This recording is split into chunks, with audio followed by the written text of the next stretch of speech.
일단 먼저 처음에 원래 하려고 했던 게 이제 노동조합 속에서의 사회주의자 역할 뭐 이런 제목으로 하려다가 지난번 이제 노동전선 토론을 하면서 좀 했던 내용을 그냥 좀 연장해서 좀 더 포괄적으로 하다 보니까 이렇게 됐습니다.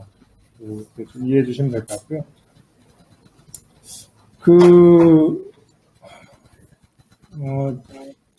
지난번 노동전선 했던 얘기 똑같은 거라서 다시 한번 말씀드리면, 지금 이제 자본주의 위기를 외치고 있다. 그렇다면 그런 자본주의 위기 속에서 자본주의를 철폐하는 투쟁들을 고민해야 되지 않는가라는 게 이제 제 고민이고요. 지금 이제 사회주의는 노동자 기업의 정치 권력 장악을 통해 시작된다. 요거는 이제 기존의 뭐 변혁당 전과 노동당 현재 이제 합쳐지긴 했는데, 뭐 그런데 또는 이제 다른 그 사회주의 조직들 중에 보면 자꾸 이제 정책 논쟁을 하더라고요. 뭐 토지 정책이 사회주의 토지 정책은 어때야 된다.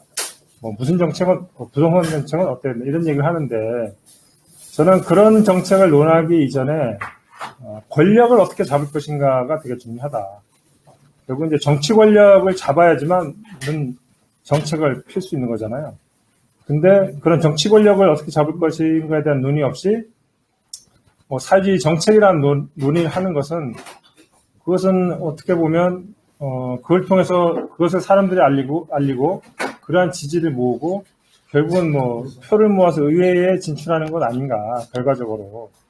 이제 그런 거에 대한 이제 비판이고요. 그래서 이제 제가 그 막스의 공산당 선언에 나와 있는 한 구절을 인용한 게, 공산주의자의 당면 목적은 쉽게 말하면 부르주아 타도를 위해서 정치 권력을 장악하는 데 있다라는 이제 문구를 인용했고요.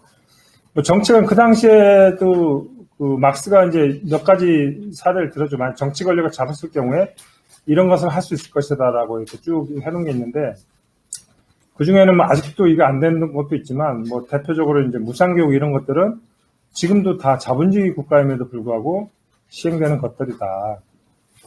그런 얘기고요. 그 다음에 의회의 의회와 한계. 지금도 뭐 특히 이제 합법정당 또는 이제 의회 진출을 통해서 사회주의를 할 수 있다, 해야 된다라고 주장하는 것들이 있는데, 저는 이제 그거에 대해서 비판하는 게, 지금의 의회 제도는 구조 자체가 노동자 민중의 요구를 반영하기 힘들다. 그렇지만 그렇다고 해서 그거 의회를 완전히 반대하고 선거 공간 활용하는 것조차 부정하는 것은 또 잘못된 것이다.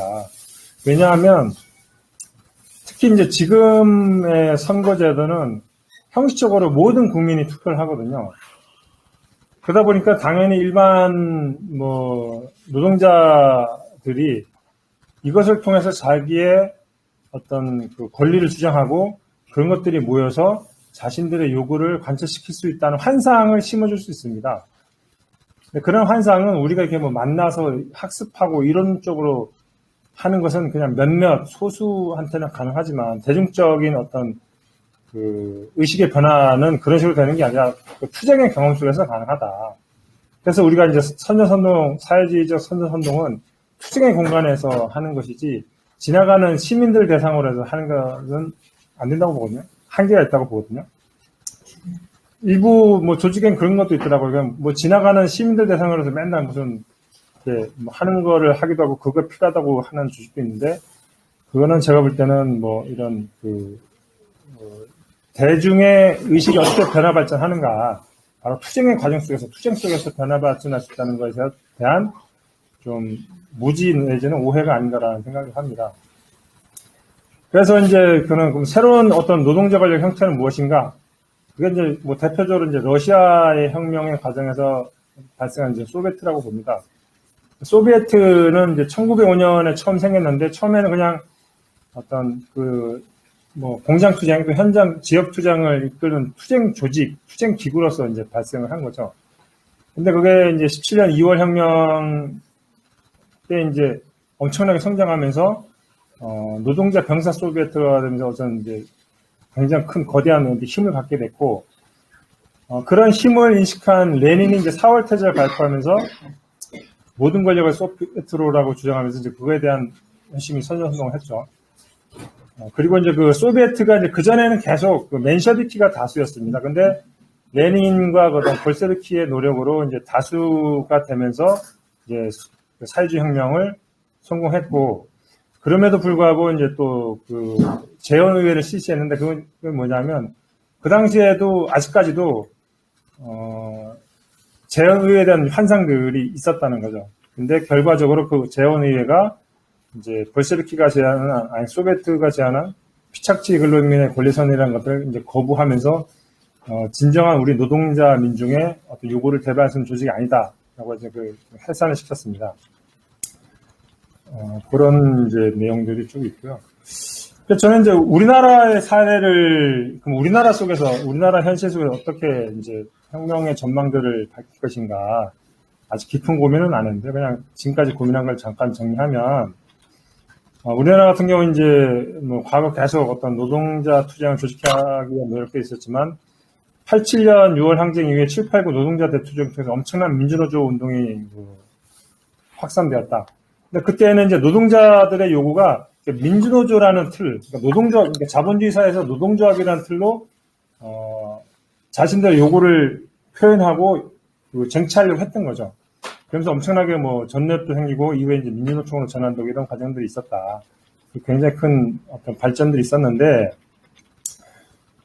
그것이 이제 지금에 와서는 이제 한계에 다다랐다. 민주노조라는 틀은 더 이상의 어떤 노동자들의 요구들, 지금 이제 아까 전에 뭐 비정규직 문제 얘기하셨는데, 그라든지 뭐 해고 문제, 특히 이제 특수고용주의 문제, 그 다음에 플랫폼 노동자 문제, 이런 것들을 지금 민주노총, 또 민주노조라는 틀로는 더 이상 그들의 요구를 담아서 투쟁하기 힘든 상황이다.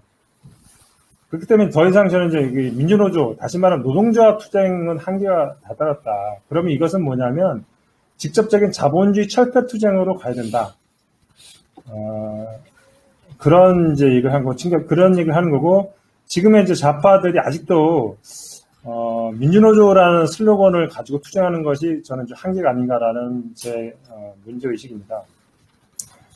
그러면서 이제 제가 또 이제 최근에 이제 좀 다시 살펴본 게, 저는 기존까지 민주노총에 대해서만 쭉 살펴봤었는데, 좀 더 이제 고민을 하다 보니까 이제 전국 민중행동이 이제 뭐 출범했잖아요. 근데 이제 그 핵심은 어쩌면 민주노총입니다. 결국 이제 노동자가 주도하고 노동자가 중심이 될 수밖에 없는데, 어쨌거나 이제 아직도 농민들이 존재하고, 뭐 전체 인구 비중에서 많지는 않지만, 뭐 도시민, 우리가 흔히 말하는 이제 민중들이 아직까지 있고, 우리가 그들의 지지를 받기 위해서는 이제 민중 권력이라는 표현을 좀 뭐 다시 한번 좀 꺼내드려야 되는 거 아닌가라는 좀 고민도 하면서 이제 썼습니다. 그러면서 어쨌거나 전국 민중행동이, 그리고 이제 그 속에서는 어떻게 보면 민주노총이 가장 중심적인 투쟁을 하고 있고, 이것이 좀 더 그러니까 민주노조 건설이라는 한계를 좀 뛰어넘는 투쟁들을 조직하면서 새로운 권력을 향한 투쟁으로 나가야 된다. 그리고 이제 지금 제가 이제 노동조합 하면서 많이 느끼는 게 뭐냐면, 지금 노동조합이 엄청나게 많은 정책들을 제안하고 또 정부에 반영을 시키고 있거든요. 그리고 민주노총 같은 게 특히 이제 뭐 대의원 제도 이런 것들, 민주집중제라든지 이런 이제 제도들이 잘 돼 있고, 그렇다면 그것이 직접적으로 권력을 장악해서 국가 권력을 충분히 장악하고 새로운 어떤 우리가 얘기한 노동자 국가, 사회주의 국가를 위한 뭐 행진 같은 과정들을 여러 갈 수 있지 않을까라는 이제 생각이 있습니다. 그리고 이제 마지막에 이제 그 정당의 문제 제가 잠깐 언급하건, 여기 이제 그 자유소합병에 보면 이제 영국 공산주의자들한테 쉽게 말하면 그 쪼개져 있는, 그러니까 취약하고 형편없는 그 정당들 쪼개져 있어 맨날 뭐 비슷할 것 같아요. 맨날 싸우고 있는 정당들한테 싸우지 말고 최소한의 몇 가지 원칙, 그러니까 거기서 제안하는 게 뭐냐면 어떤 의회에 대한 그 참여의 불가피성, 의회를 완전히 부정하는 게 아니라 의회를 활용해야 된다. 그 다음에 어떤 소비에트에 대한 인정, 이런 몇 가지 원칙들에만 동의되면 통합을 해라라고 제안한 내용도 있더라고요. 그래서 이것이 현재 우리나라 좌파 조직들에게도 적용될 수 있지 않을까라고 해서 이제 그 좀 제안을 해봤습니다. 이상입니다.